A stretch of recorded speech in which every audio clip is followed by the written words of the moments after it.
Hello everyone, in this video I'm going to show you how to mirror image in Canva. So I'm using Canva for PC. Um, yeah, it's super simple, but maybe someone doesn't know. So let's create a design.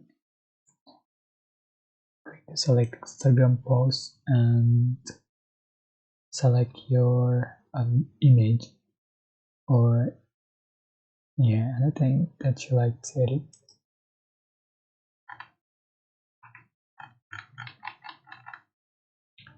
I'm going to add plotted.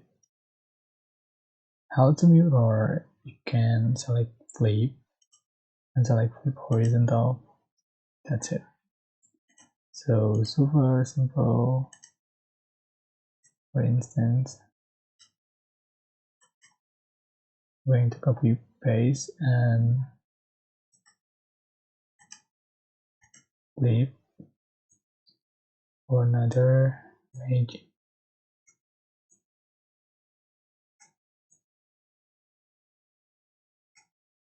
That's it.